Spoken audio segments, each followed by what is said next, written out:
Hello, thank you for tuning in. This is the Diaspora panel, the voice of the diaspora. I've got with me today Mr. Ademola Adisa, all the way from the United Kingdom. Mr. Adisa, you're welcome to today's meeting.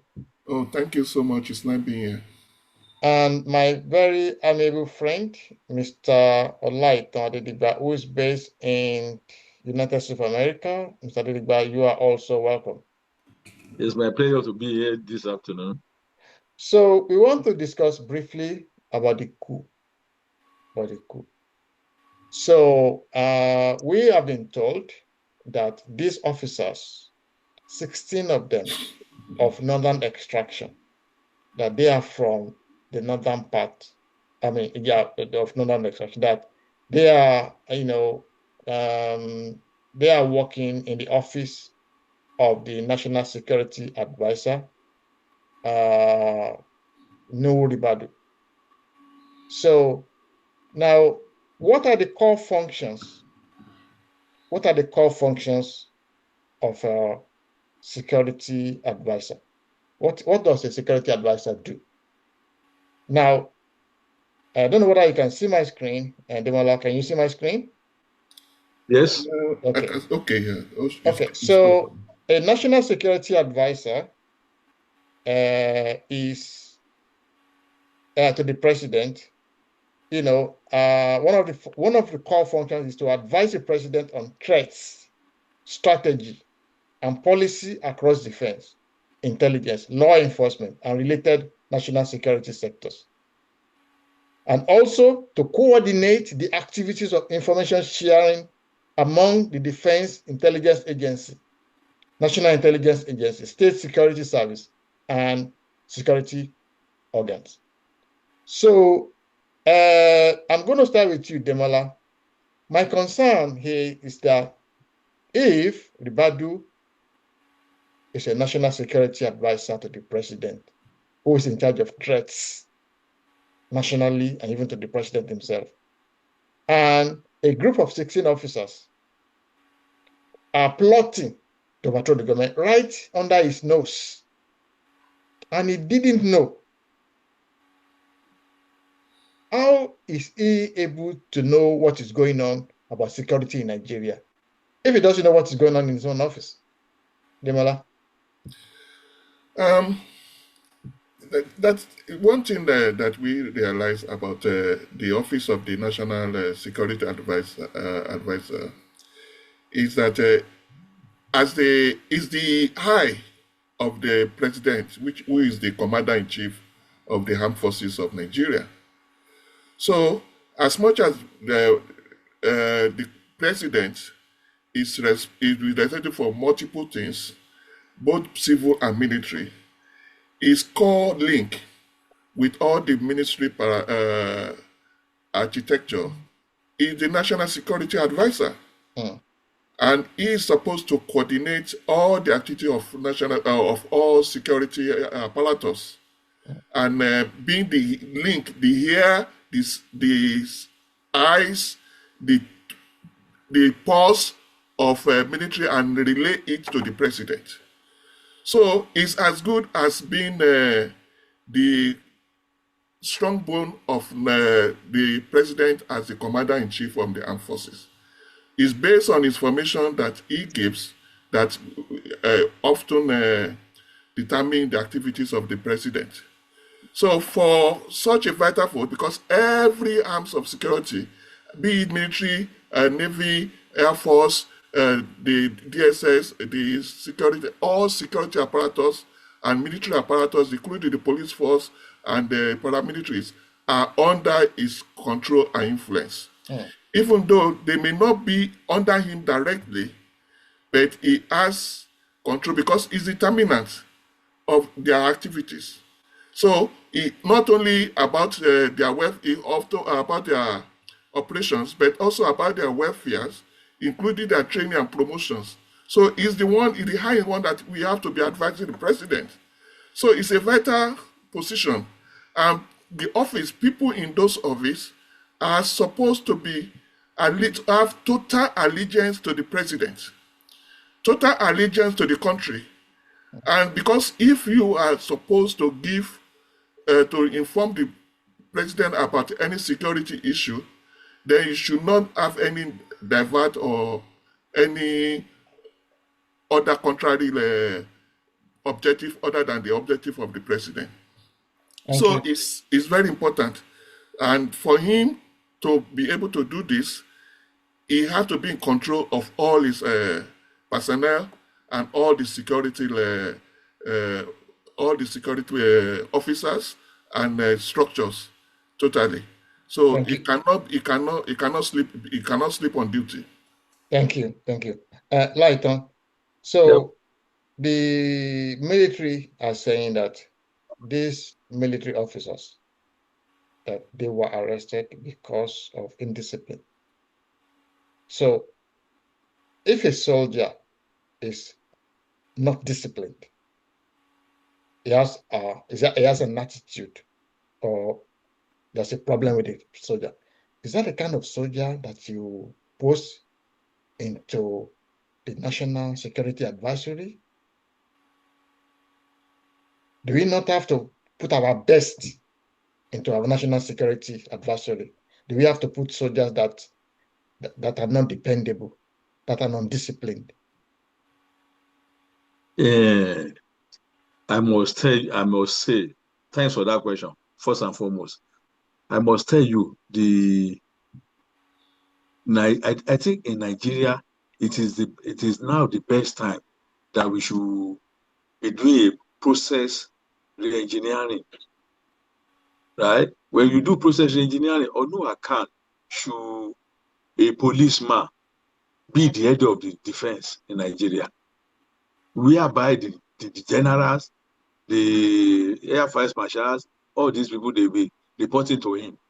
You know, it's an indictment. I don't know the reason why Tinubu did that, but be as it may, he will not enjoy, considering the fact that Nigerian military, they believe that they are better than anybody in the country. That is their mentality every time you get in touch with them. Because I have a lot. I mean, where David, I can remember David Mark saying a professor is not better than the rank of what was it, sergeant, right? David Mark said that, I can remember. So that is their intention. So for somebody now to be, they believe that police, they are civilians. They are not better than civilians. That is the way they think. But so what I think of, which he should have picked a general that will be well loved, that will carry everybody along with him, right? We enjoy the confidence of the subordinates. If anything wants to happen within them, they will have somebody will come and report to him that, okay, this is what is going on. But all of them, they will think that, okay, it's just a bloody civilian now. That is our chairman, I mean, our head there. So their allegiance may not be total. Considering the fact that in Nigeria, they owe allegiance to the people there, not to the constitution of the country. Right?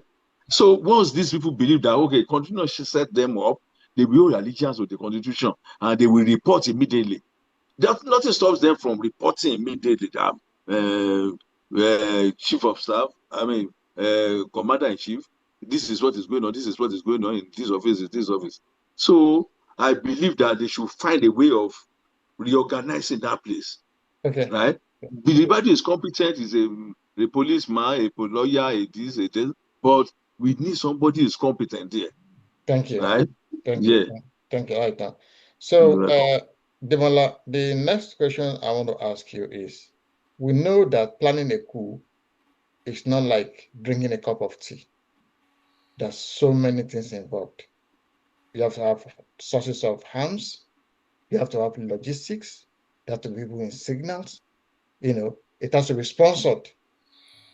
So, and I don't believe that 16 officers working in the government can plan a coup without the backing of maybe a general somewhere, maybe a retired general somewhere, or maybe some foreign company, for some foreign companies or foreign government. Somebody is at the back of this coup, if it exists. Somebody's at the back of it. So do you think the federal government should be telling us something instead of just keeping mute? Demola? Okay. So far, so good. They, other than the defense headquarters that said that, denied that there was a coup, the government itself, and even the office of the uh, National Security Advisor have been very quiet about it. And this is giving more credence to the coup, that maybe it's real, because if it is not real, why does it take it so long? Why is it difficult for the government or even the office of the president to deny anything that like that ever happened? And it is supposed to, this is about 20 days now. 22. 22 days, it's over 20 days since the thing happened. So, if it's not, but the problem about security, about this is, I think we still need to give kudos to the office of the National Security Advisor, because it is one of the department, one of his that break out the thing, that is the defense defense intelligence agency, that actually broke the information before these people were ranked up because of their of their insubordinations. So even though they said these people are complaining or they misbehaving and behave indisciplined because of certain, specifically what it is, they didn't say. If you see in our last video, we said probably it's because of some army officers or army personnel aiding and abetting terrorists. If that even be the case, why not say it?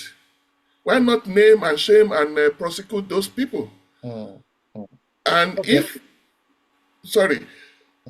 coup in Nigeria is not an easy thing.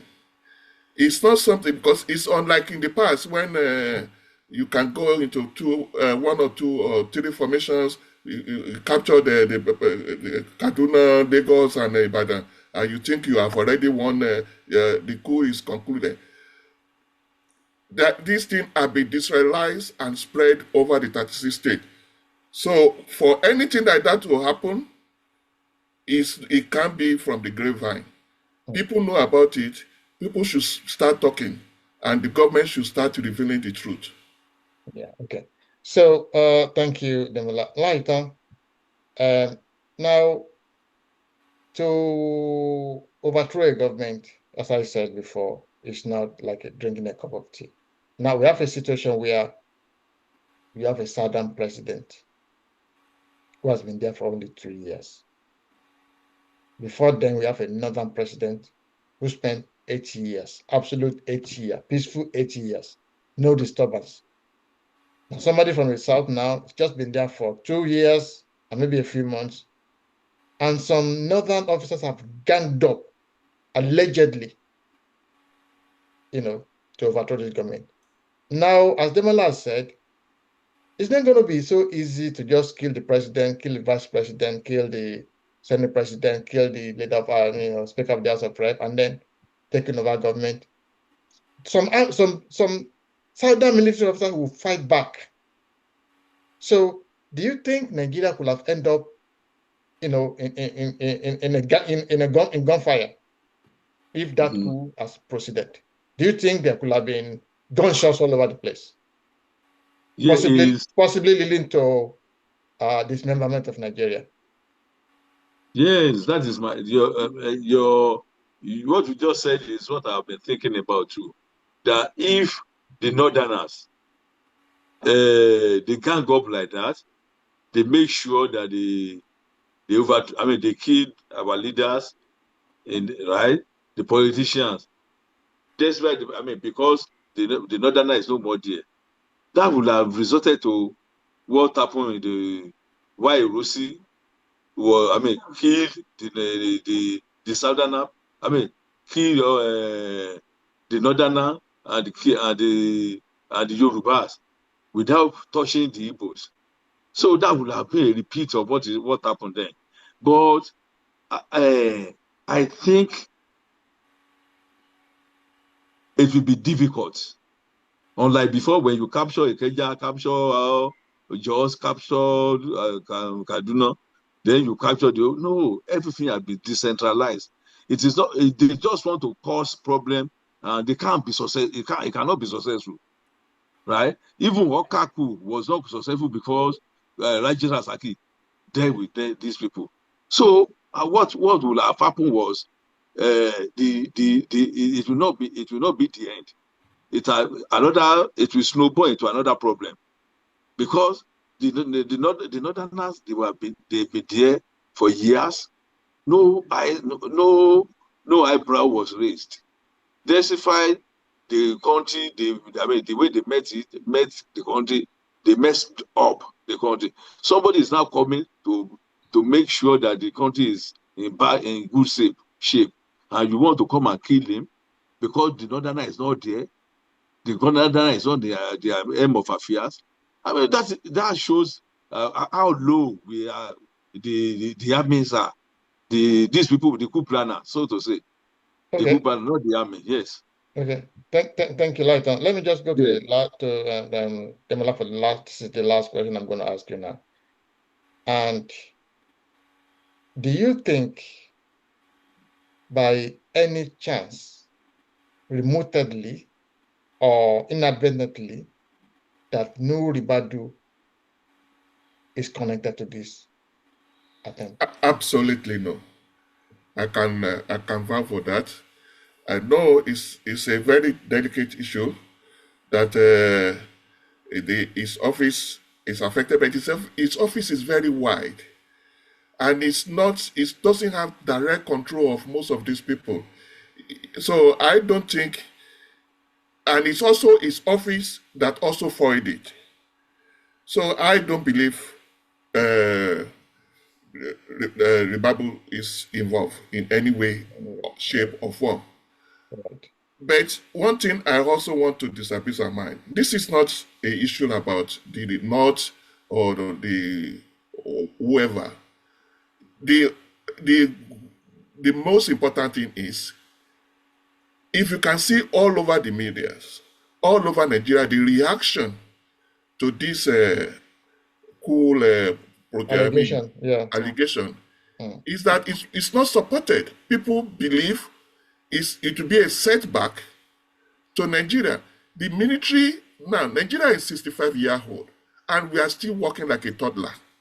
And that was because the military subdued our growth for more than 30 years. And so it's really very difficult for Nigeria. We cannot go back again. The civil dispensation that we are undergoing now, people are seeing it, no matter how difficult it is, no matter how rough it is, people are seeing the possibility of growth. Okay. Better than what it has been under. So the best military is not equivalent to the worst civil rule. Thank you, Demola. Thank you. Let me pause you there. Lighton, I'm going to ask you the same question. Do you think that when the dust all settle down, that right now I think they're still investigating, they're trying to find out, do you think remotely, by any inch of salt, Ribadu's name may pop up, that we know about this coup allegation? Do you think so? I mean, no, nobody can say authoritatively, right? And the hypothetical questions, I always run away from it. If I say it might not be there, if at last they say it's there, it's involved. If I say no, it's involved. I mean, so what I just want to believe is Ribadu, considering the fact that he is one of the people being nurtured, being for the presidency. You see, everywhere the president go, he's always with him. And the president is type of the person that normally believe in tutelage, in the mentorship of whoever he wants to take over from him, right? Like he did in Lagos. So I believe, so I think Ribadu would not have involved himself. I say Ribadu would not have involved himself in such on-record venture to say, okay, I would rather say he would not be in a hurry, right? Because he knows that when the chips are down, he's one of the favorite to take over from Mr. Governor. So like I said earlier on, the people there, the military, the way they consider people who are not military, who are not Navy, Air Force, and Army. So they consider them as bloody civilians. Yeah. Okay. So that might be responsible for not the due respect they should accord them. Thank you. Very much. Thank you, Lyden. So we've come to the end of this telecast. I want to say a big thank you to Mr. Olaitunde all the way from the United States. Thank you so much for coming to today's meeting. Yeah, it's my pleasure to be here this afternoon. My very good friend, Mr. Ademola Disa, all the way from UK. Thank you so much for attending today's meeting. So thank you so much. I'm always happy to be here. So to all our viewers, please, if you have not yet subscribed, please hit that button now so that when we do the next video, you'll be one of the first people to know about it. Thank you. We'll see you again on Sunday. Goodbye and God bless you.